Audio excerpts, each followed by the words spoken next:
expertos en estos temas también relacionados al crimen organizado. Le agradezco al flamante Premio Nacional de Periodismo, el maestro Pepe Reveles, más de 50 años, más de medio siglo en el periodismo, autor de libros como este que ve en pantalla, Necropolítica y Narcogobierno, y también un libro de referencia en el caso Cassés Vallarta, el affair Cassés, del maestro Pepe Reveles. Te saludo con mucho gusto, Pepe, buenos días. Muy buen día, Vicente, y saludos. Espero que ya esté por ahí Paco y el licenciado César Gutiérrez Priego. Aquí nos miramos en unos segundos. Claro que sí. Déjame saludar al abogado César Gutiérrez Priego, abogado especialista en Derecho Penal, Derecho Militar y Seguridad Nacional, ex candidato a ministro de la Suprema Corte de Justicia de la Nación y ex candidato a fiscal general de la República. Gran amigo de este espacio libre como el viento. ¿Cómo estás, César? Buenos días. Buenos días, Vicente, un placer saludarte. Saludos a Pepe y también ahí a Paco, que por ahí anda. Y como siempre, un placer estar aquí con ustedes. Bien lo decían, ya está Paco Cruz, el maestro Paco Cruz, más de 47 años en el periodismo, autor de una larga lista de libros como Las Damas del Poder y García Luna, El Señor de la Muerte, y libros de referencia como Tierra Narca y La Guerra que nos ocultan. Mi querido Paco, gracias por regresar a la mesa. A Vicente, buenos días. Pepe, César, buenos días. Aquí estamos de regreso, Vicente. Gracias, Paco. A ver, mi querido Pepe, déjame iniciar con el caso Cabeza de Vaca, porque sería emblemático si surte efecto esta petición de aprehensión y solicitud de extradición en contra de este personaje que es señalado de ser uno de los financiadores de los cerebros y centros de dinero del panismo, que fue declarado representante del PAN para América del Norte, que se anduvo burlando en una cumbre de la derecha en Washington hace unos días, y que se burla incluso de esta solicitud de extradición a través de redes sociales, pero es toda una fichita de acuerdo a la información que surge. ¿Cómo ves el caso, Pepe Reveles? Pues ya son años que ha sido señalado Cabeza de Vaca como este operador que mencionas, ¿no? De las derechas, de la derecha panista, y que incluso ha ganado fama a nivel internacional por esta razón. Creo que va a fructificar ese pedido de extradición porque hay razones más que suficientes y motivos para traerlo al país y enjuiciarlo por múltiples acusaciones que ha recibido de todos los sectores, pero particularmente por pues abusar del cargo público y de los dineros públicos.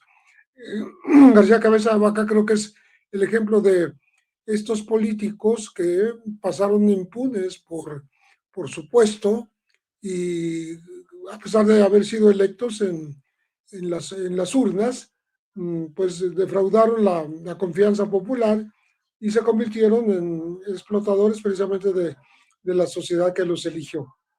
Creo que García Cabeza de Vaca puede servir como ejemplo de lo que no debe permitirse que siga ocurriendo en México, en la llegada de estos personajes a los que se les permite todo tipo de abusos, sin ninguna excepción, y que al mismo tiempo gozan de impunidad durante años y años y logran refugiarse en el extranjero, pero que llega un momento en que es necesario luchar por traerlo nuevamente a México y poderlo juzgar aquí, repito, por todo tipo de crímenes que tienen que ver con desfalco, desvío de dineros, actos que dañaron a la gente, incluso conflictos armados y sometimientos por violencia de población civil. Y él es responsable para responder por todas estas acusaciones cuando esté ante los tribunales acá en México. Espero que sirva de ejemplo para que no continúe operando este tipo de personajes en nuestro país y sobre todo que no permanezcan impunes por tantos años como ha permanecido García Cabeza de Vaca.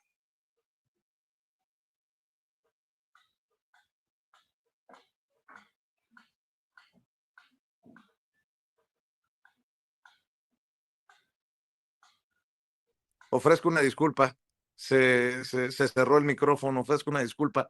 Les decía, esperemos que esta oposición no quede impune, ¿no? Muy ruidosa, pero tenemos el caso de Alito Moreno, también señalado desde Campeche, tenemos a Cabeza de Vaca, ambos ex gobernadores, tenemos algunos casos, incluso los expresidentes que en su momento consideramos fue un error por parte del presidente Andrés Manuel López Obrador votar en contra del juicio a los expresidentes. ¿Cómo ves el caso Cabeza de Vaca, mi querido César? Fíjate, Vicente, en el caso de Cabeza de Vaca hay una cuestión donde me parece que es importante para el análisis. Él sigue teniendo hasta este momento, aunque se negó la suspensión de amparo, una primera resolución en donde, de acuerdo a lo que publicó su abogado Javier Cuello Suart, hay que ubicar que él es hijo de Javier Cuello Trejo y es primo hermano de Roberto Gil Suart, quien es realmente el abogado principal de Francisco Javier Cabeza de Vaca. Y aquí hay una cuestión donde él publica que no podría llevarse a cabo porque ellos van a ir a la revisión del amparo, obviamente, para tratar de ganar tiempo.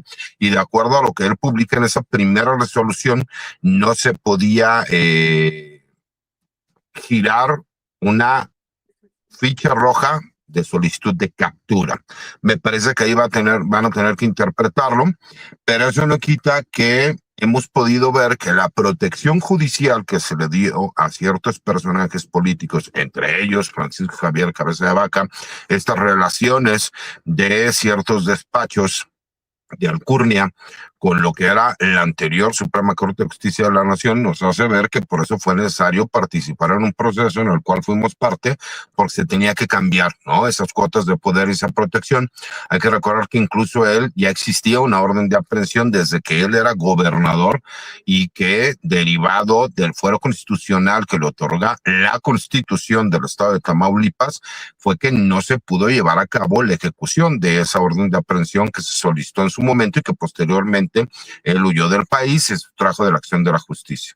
Me parece que en esa situación que tenemos muchos mexicanos, o que tienen muchos mexicanos que viven en la frontera norte de nuestro país, sur con Estados Unidos, el tener una doble nacionalidad muchas veces les ha servido para quedar o buscar tratar impunes. Hay que recordar el caso de César Duarte, quien incluso tenía un manto protector por parte de la gobernadora de Chihuahua y de la Fiscalía del mismo estado, y que derivado de una orden de aprehensión que la Fiscalía General de la República ejecutó de forma correcta en el estado de Chihuahua, fue que él puede estar realmente rindiendo cuentas ante la autoridad. Entonces, cuando tú ves este tipo de asuntos, cuando ves el que no se puede desaforar a Alito Moreno porque te hace creer que no solo es la protección judicial, porque recordemos que él, derivado de también juicios de amparo que se le concedieron estas pensiones provisionales, no fue desaforado en su momento, pues obviamente ellos juegan a la prescripción, lo que hablábamos en hace algunos años de cómo la ley estaba creada para que tú pudieras ser impune respecto a la corrupción y que por eso Andrés Manuel López Obrador puso mucho hincapié en eso, ¿no? Entonces, cuando vemos a todos estos personajes, cuando vemos a un personaje como Ricardo Salinas Pliego, que dentro de su mismo juego jurídico, él tuvo que pagar porque ya no existían instancias legales, cuando vemos a personajes como Germán Martínez que mienten haciendo señalamientos de que supuestamente presentaron denuncias ante la Corte Interamericana cuando lo que realmente presentaron fue un amicus curiae, ¿no? Que es simple y sencillamente esas observaciones que tú haces y que realmente no tienen ningún peso, pues te das cuenta que no solo han perdido la batalla jurídica, sino también la narrativa y tratan de buscar a un grupo en específico. Y me quedé escuchando lo que decía Nacho Rodríguez, el chapucero, y tiene razón, hay como una lucha, ¿no?, interna al interior de Morena, que se confunde. Morena no es el gobierno, personas que pertenecen al partido Morena, muchos de ellos terminaron en el gobierno, y que parece que eso le ha terminado dando credibilidad a una narrativa que con el libro de Julio Scherer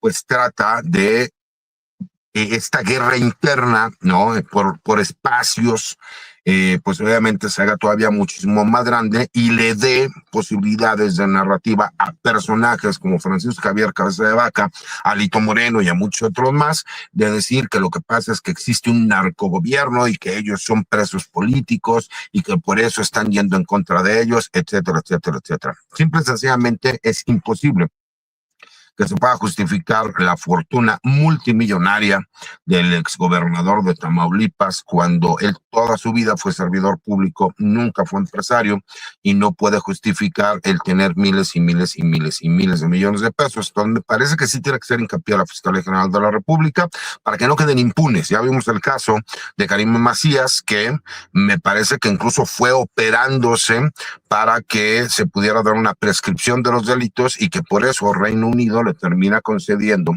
la solicitud de asilo, porque dicen, bueno, pues es que de acuerdo a tus mismas leyes ese delito ya prescribió, cuando no saben cómo opera, ¿no?, la prescripción, porque sí existe una orden de aprehensión vigente.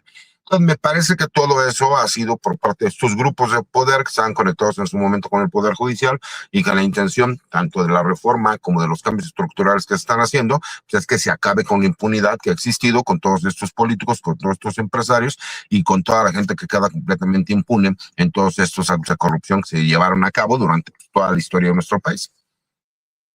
Así es, de hecho hablábamos desde temprano del caso Cabeza de Vaca, mi querido Paco. Entrevistaba también a Marta Olivia López Medellín sobre lo importante que sería el golpe, ¿no?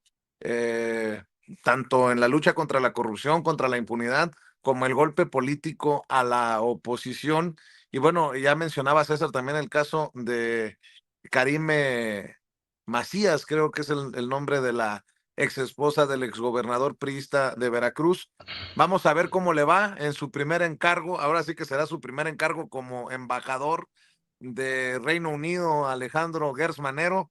Me lleva, ya entendió el que entendió. Y bueno, este extrañamiento que dice la presidenta se envía a Reino Unido por el caso del asilo a la ex primera dama de Veracruz, mi querido Paco.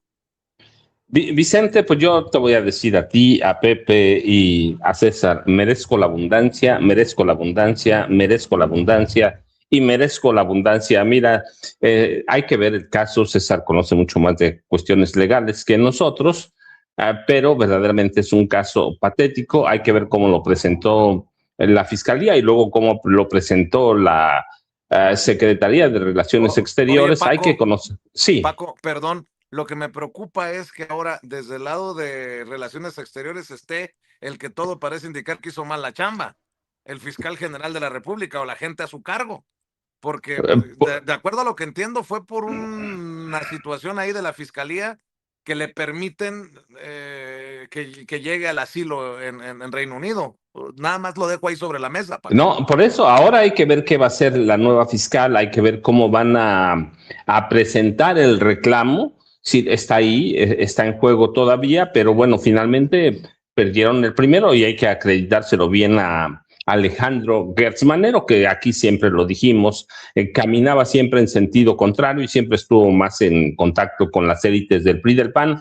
Así que hay que esperar ese, Vicente, pero es un caso lamentable porque tanto el gobernador Javier Duarte de Ochoa, bueno, el exgobernador ahora de Veracruz, como su esposa Karime Macías,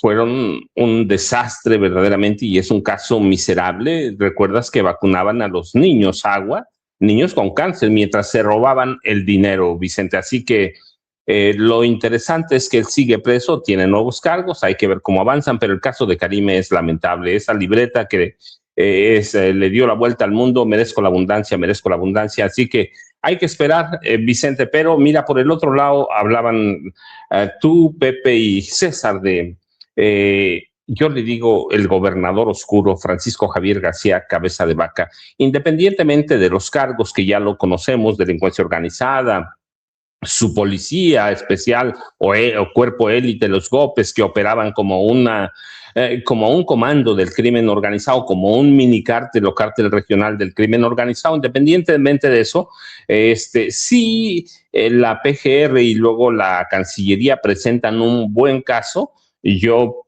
estoy convencido que pueden llegar a buen términos, y sería un golpe en específico, lo digo, para el Partido Acción Nacional, para el PAN, Vicente. ¿Por qué?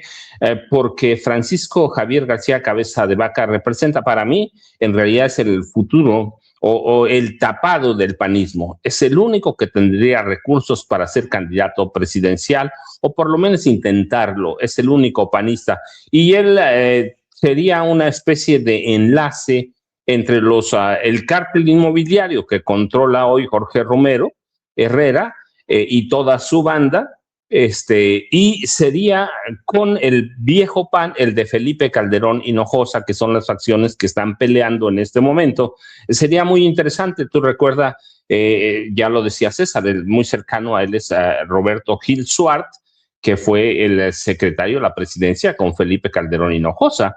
Así que el caso de Francisco Javier García Cabeza de Vaca reviste la mayor importancia para el PAN, y le van a poner todo al asador o toda la carne, como dicen. ¿Por qué? Pues porque se están jugando al único que podría pelear la candidatura presidencial. En serio, lo otro, cualquier cosa que pase, allí tienen a Ricardo Benjamín Salinas Pliego, pero el panismo se quedaría, y esto lo sabe bien Jorge Romero Herrera, y lo sabe toda la cúpula.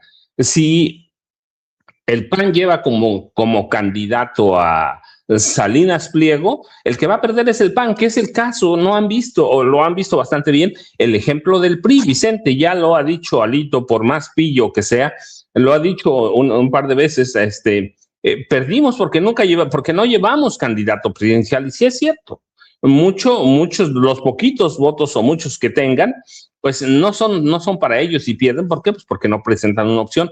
Lo mismo sería para el PAN, estaría quedando a nivel de sanguijuela, parásito, como quieran llamarle, un partido satélite, si llevaran a Ricardo Benjamín Salinas Pliego, y a él le darían posibilidades eventualmente de formar un partido que no pegue en 2030, pero en 2036 no con Ricardo Salinas Pliego, porque además ya es un hombre de más de 70 años, hay que decirlo, pero algún otro de la extrema derecha empezarían a formar su partido para el 2030. Yo insisto que no tienen opción, pero para 2036 puede ser, Vicente. Así que esa es la desgracia o el factor Francisco Javier García Cabeza de Vaca para el PAN, y para el PAN nuevo, el cártel inmobiliario, y para el PAN viejo, Vicente. Otra vez, Pepe Rebeles, tendrá que ser en Estados Unidos, y tenemos que estar al pendiente que se empiece a deshojar la margarita, se empiecen a conocer detalles de casos como la matanza de Allende y el campo de exterminio en la prisión de Piedras Negras, por el caso de los Zetas en Estados Unidos. Será el juicio tal vez contra el Z40 o el Z42 que nos dé claridad de cuál fue el manto protector, y ahí sí que se pongan a temblar los Moreira, como decía también temprano Paco, pero será pues en un juicio en Estados Unidos, todo parece indicar, Pepe Rebeles.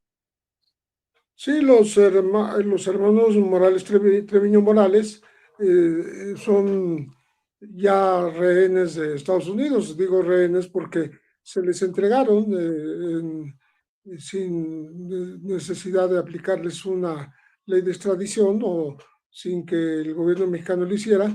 Están entre los 93, 94 individuos que, estando en prisión en México, fueron entregados a Estados Unidos, y este tipo de pendientes que tienen con la justicia, a pesar de haber estado encarcelados ya varios años, pues van a empezar a resolverse en Estados Unidos. Sobre todo, se van a dar a conocer en Estados Unidos detalles de una investigación que nunca culminó completamente, que es el caso de tanto de la matanza de Allende como de la cárcel de Piedras Negras, que se convirtió en un campo de exterminio por parte de estos individuos, por parte de su gente, de los Zetas, y que se contabiliza, aunque han sido identificados 30 y tantos cadáveres, se habla de que fueron por lo menos 150 personas, entre hombres, mujeres, ancianos e incluso niños que habrían sido ejecutados y quemados dentro de esta prisión, con el permiso, con la connivencia, con la corrupción, acompañando por parte de las autoridades carcelarias, que permitieron este crimen tan sui generis, porque no hay demasiados ejemplos de cómo una prisión se puede convertir en una especie de campo de concentración y campo de muerte. ¿Cómo es posible matar personas y luego cremarlas ahí mismo para hacerlas irreconocibles o perdedizas?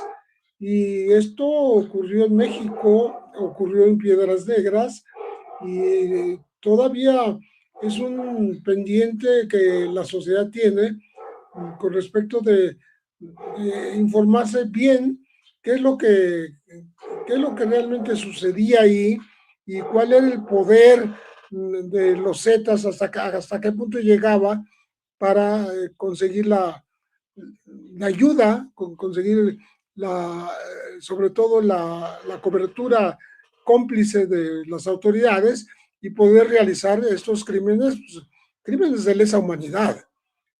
Recordemos que los mismos Zetas, estos que estamos hablando de la matanza de Allende, donde ni siquiera se sabe exactamente cuántos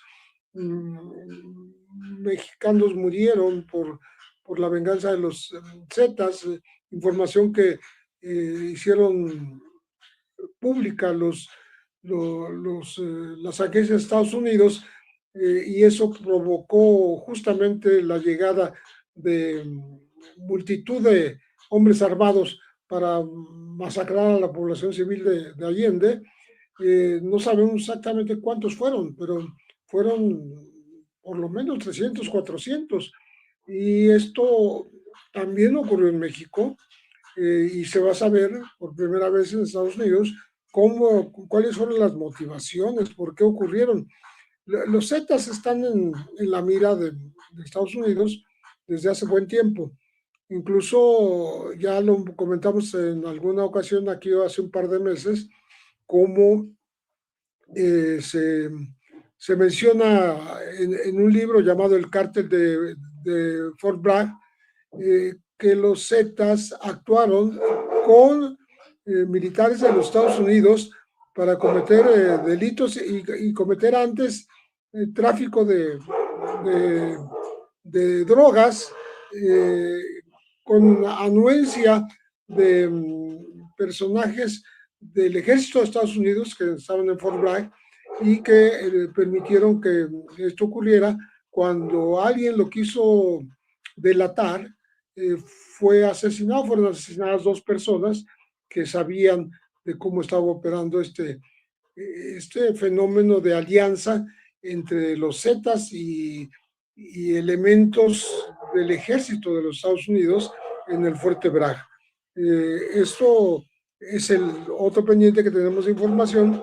Entonces, yo creo que Estados Unidos tiene en su poder, las autoridades investigadoras de Estados Unidos tienen en su poder una gran, digamos, oportunidad de destapar estas cloacas que vienen a ser binacionales, ¿no? Porque ocurrieron tanto en México como en Estados Unidos, o compartieron responsabilidades, y esto se va a saber a partir de que ahora tienen a los protagonistas de semejantes crímenes de lesa humanidad, los tienen en su poder, y cuando ellos confiesen en un trato a lo mejor para conseguir una reducción de penas o evitar la pena de muerte, pues seguramente van a revelar cómo pudieron ocurrir estas cosas. No son de ahora, son de hace unos años, pero puesto que han permanecido en la impunidad, han permanecido en el desconocimiento de la opinión pública, pues ahora tendrán que darse a conocer, y parece que Estados Unidos tiene la sartén por el mango, en el sentido de que tiene a los informantes, a los líderes de quienes cometieron estos delitos, los tiene en Estados Unidos, y es posible que negocie con ellos. Así es, mi querido César, estoy revisando tu columna, es tal vez de un tema diferente, pero ya tú nos comentarás sobre la extraña designación de Aníbal Castro Borbón en la Fiscalía General de Baja California. Híjole, otro tema escabroso, complicado, pero necesario de abordar. Sí, así es, Vicente. Fíjate, a mí me llamó la atención porque leo una nota del semanario Z y de repente me pongo a verificar si la información que ellos están publicando concuerda con la realidad. Y sí, efectivamente concordaba con la realidad. Y llama la atención porque incluso en una mañanera, el secretario de Seguridad y Protección Ciudadana, Omar García Harfuch, hace el señalamiento de que este personaje, cuando era juez federal, porque le tocó competir para tratar de reelegirse en el puesto y no ganó en la elección judicial, el hecho de que haya sido uno de los jueces que tuvo el mayor número de cambios de medidas cautelares. Incluso te tengo que hacer un comentario, mi querido Vicente. Yo tengo en todas mis redes sociales un número de contacto para mensajes de WhatsApp, para cuando la gente nos busca para alguna historia jurídica o algún problema de carácter legal. Y esta persona nos mandó un mensaje. Incluso el día de hoy, posteriormente, a lo mejor en la tarde, lo que pasa es que ahorita yo me paré en una gasolinera aquí en estas zonas de servicio en la carretera para poder hacer la entrevista, porque yo tengo que ir a una audiencia que tengo programada a mediodía acá en un estado de la República, ¿no? Y la realidad es que, pues me imagino que ha de querer algún tipo de réplica, y misma que se la daré, no tengo ningún problema, pero los datos están ahí.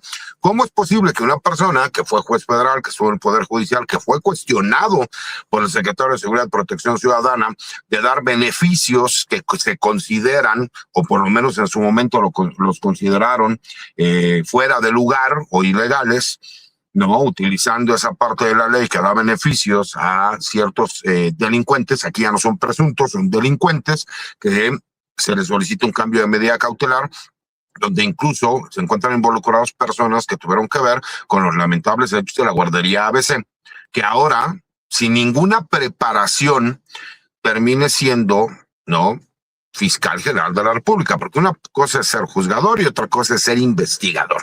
Y si tú vas como fiscal, pues obviamente cambia completamente, porque la función de la Fiscalía General de la República, en representación obviamente de la fiscal general y lo que es el agente del Ministerio Público, lo que hace es tener la capacidad de investigación. Y me parece que un personaje cuestionable al grado de que incluso en su momento lo fue impugnado por no tener una buena reputación pública, ¿no?, que tampoco lo hace que no haya podido competir, pero que incluso sí existió esa situación, el día de hoy se ha designado como fiscal general de la República allá en Baja California, pues me parece sumamente cuestionable, y por eso lo explico en mi columna, qué es lo que hay, cuáles son las imputaciones, como el secretario de Seguridad en esa mañanera del 8 de mayo, incluso en mis redes sociales, en mi cuenta de X, subo el momento en que lo señala el secretario Omar García Harfuch, y me parece que es importante saber si le metieron un gol a la fiscal general de la República o cuáles son los intereses para designar un personaje como él, porque incluso por currículum no cumple obviamente con el perfil para ser fiscal general para ser delegado de la Fiscalía General de la República, que se les llama como fiscales federales en el estado de Baja California. Imagínate, mi querido Paco, esto que está destapando César, y bueno, también poner sobre la mesa para cerrar con tu comentario, con tu opinión, Paco, el caso del gobernador de Sonora, Alfonso Durazo, que le está exigiendo le está exigiendo una aclaración pública a Julio Scherer. Si bien ayer en la entrevista que nos concede Jesús Ramírez Cuevas dice que presenten pruebas de lo que le enjaretan, lo que le señalan, ahora el gobernador de Sonora, Alfonso Durazo, dice que se ha comunicado directamente con Scherer y Scherer le ha dicho que pues van a hacer fe de ratas. Bueno, como si fuera cualquier cosa, los señalamientos, está rechazando cualquier situación.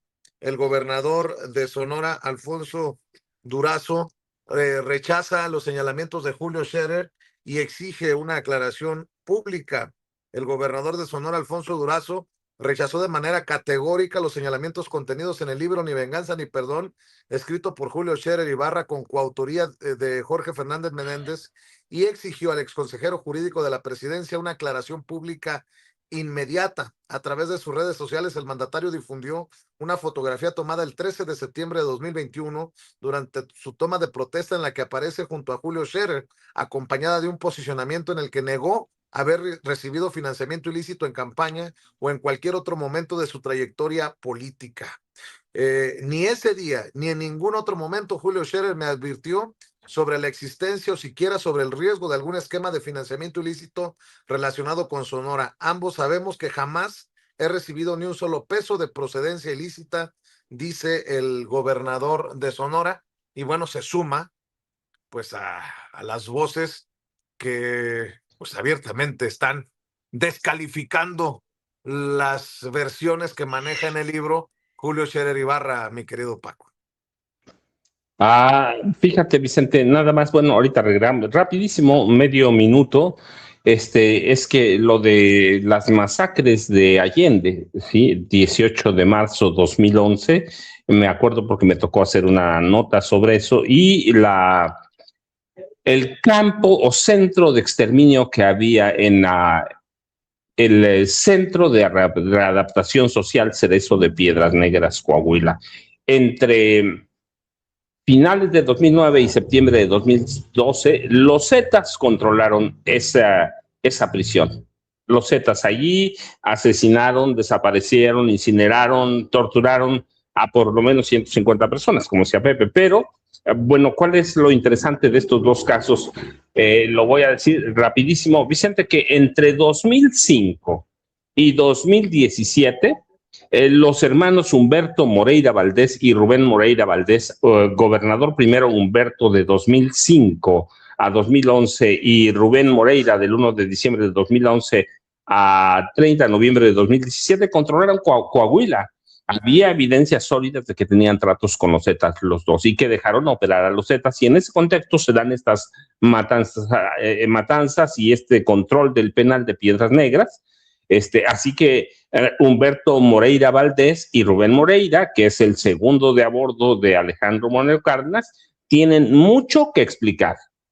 Nada de que fue un crimen federal, fue un crimen en su estado, o muchos crímenes en estos dos temas, muchos crímenes, y que ellos, los dos hermanos Moreira, deben aclarar, independientemente de las deudas que dejaron y de otros malos manejos que se dieron, la impunidad, verdaderamente estas dos, la masacre de Allende y el control del penal de San Luis Colorado, tiene que dar explicaciones y ellos van a salir ahí. Eso esperemos. Pero bueno, Vicente, por el otro lado, mira, ya lo hablamos en la cuestión con el libro. Bueno, no sé si es un libro verdaderamente, viniendo del consejero jurídico de la presidencia, debía tener, aquí lo hemos dicho, todos los elementos, todo. Si yo voy a acusar que alguien recibió dinero del narcotráfico, en este caso Alfonso Durazo, presento los documentos. Una fe de erratas no arregla nada. No arregla nada, porque en todo caso es una fe de ratas, ¿sí? No arregla nada. Lo que hicieron, este libro es un descuido, pero no es un descuido, es a propósito, ¿va? Es vil, es un libro con rumores, ya lo leí, ya lo terminé, es un libro con muchos rumores, y yo digo, viniendo del consejero jurídico de la presidencia, por él pasaron todos los documentos, todo, cada documento que vio el presidente, él debió verlo, como como titular del jurídico de la presidencia o consejero jurídico, así que él debía tenerlos. El libro para mí es un mamotreto, sí, es un mamotreto como si lo hubiera escrito Elena Chávez o Anabel Hernández o Tim Golden, cualquiera de ellos con muchas suposiciones, con muchos. Para mí, en un libro como este no cabe el cabría, el habría, el podrían. ¿Por qué? Porque es el consejero. Y el otro, bueno, pues no, ya hemos hablado mucho de Jorge Fernández Menéndez. Para mí es un periodista, yo te lo decía en la mañana, pues es el hombre de Calderón. Es la voz de Calderón y Raimundo Riva Palacio, la voz de Genaro García Luna. Es el hombre que alteró lo que pasó en Ayotzinapa, verdaderamente lo alteró brutalmente. Un argentino, como yo digo, como los gachupines que vienen a México, en este caso, a enriquecerse y a no aportar nada. Jorge Fernández Menéndez es un sicario de la pluma, Vicente. Por eso recurrió a él Julio Scherer García, pero pues nada más hay que ver en qué terminó proceso y por eso recurrió. No es una casualidad que se hayan juntado, no es una casualidad esta dupla, Vicente. Así que lo que exige el gobernador de Sonora es lo mínimo que pueden hacer. Pero todo el libro está lleno de eso. No pueden probar a nada, Vicente. Es un libro de suponiendo, habría, cabría, habría. Cuando presenten los documentos, entonces, bueno, pues vamos a ir, algo tendrían, pero hasta ahora es un libro de ficción, yo te decía en la mañana, es un libro de literatura de ficción y ahí se debe quedar para comentar en las mesas sobre la traición así debía llamarse el libro, la traición de Julio Scherer Ibarra al presidente López Obrador. Vicente, el otro pues es un sicario de la pluma, así que ahí se va a quedar, pero una fe de ratas no arregla lo que hicieron Jorge Fernández Menéndez ni Julio Scherer Ibarra. Yo ya sabes, Vicente @ Paco Cruz Jiménez en X antes Twitter, Francisco Cruz Jiménez en Facebook. Un abrazo, César, un abrazo, Pepe, y aquí nos vemos la próxima semana, como siempre. Claro que sí, y Paco, nada más por no dejar, Alfonso Durazo escribió en redes sociales: esta fotografía fue tomada el 13 de septiembre de 2021 durante mi toma de protesta como gobernador del estado de Sonora. Ni ese día ni en ningún otro momento Julio Scherer me advirtió sobre la existencia o siquiera sobre el riesgo de algún esquema de financiamiento ilícito relacionado con Sonora. Por la relación cercana y de confianza que hemos sostenido durante años, ambos sabemos que jamás he recibido ni un solo peso de procedencia ilícita ni de persona alguna vinculada a actividades de esa naturaleza. Hace unos días, de forma privada, le expresé la importancia de aclarar públicamente que yo no participé en ningún esquema de financiamiento irregular, ni relacionado con Carmona ni con algún otro personaje similar. Su respuesta fue: se trata de una fe de ratas, que lo referido correspondía a 2018 y que de esa forma quedaría aclarado que no tengo ni tuve ningún vínculo con quienes se mencionan en sus dichos. Hasta hoy no ha habido ninguna precisión pública. Lamento que una amistad de muchos años se vea afectada por la falta de una aclaración indispensable. Si bien en su libro no se me menciona de manera directa, sí se alude a Sonora y esa generalización imprecisa conlleva el riesgo de que se me atribuyan hechos que jamás ocurrieron. Como gobernador del estado y por la responsabilidad frente a quienes me otorgaron su confianza, me veo obligado a rechazar de manera categórica cualquier insinuación falsa que pretenda atribuirme, aunque sea de forma indirecta, en esa publicación.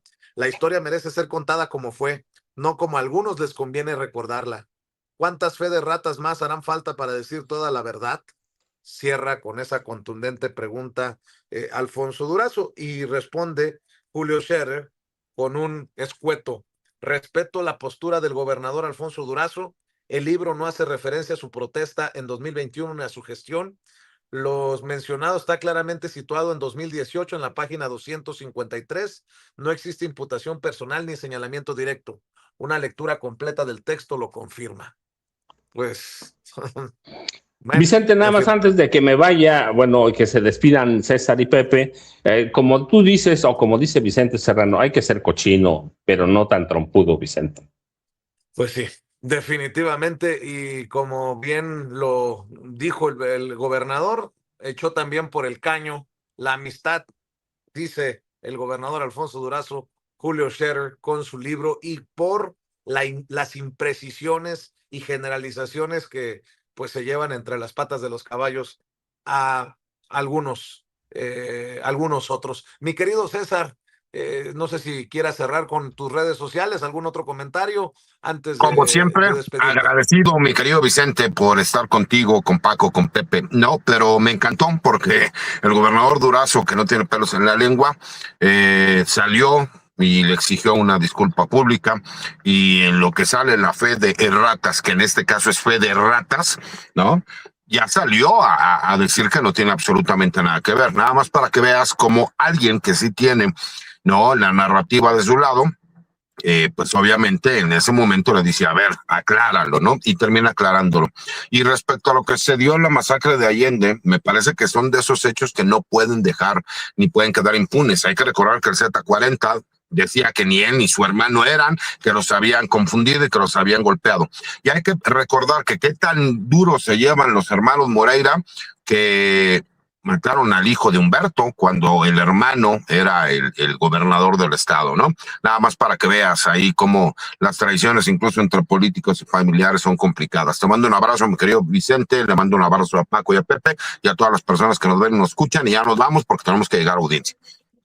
@César Guti Pri, un abrazo, mi querido César, corre a la audiencia. Y mi querido Pepe Reveles, maestro, Premio Nacional de Periodismo, autor de libros como Necropolítica y Narcogobierno y el Affair Cassés.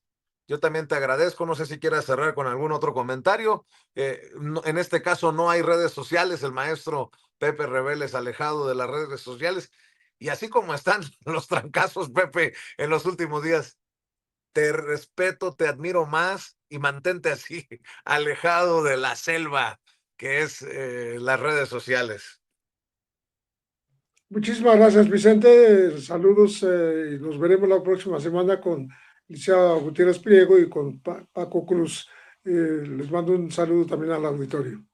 Gracias, Pepe, el maestro Pepe Reveles, el maestro Paco Cruz. Aquí nada más, mire, más de 100 años de experiencia en este quehacer periodístico, en este espacio libre como el viento. Pepe Reveles, Paco Cruz, muchas gracias. Y también voy a saludar al querido Toño Ruiz. Mi querido Toño, pues para Chicago.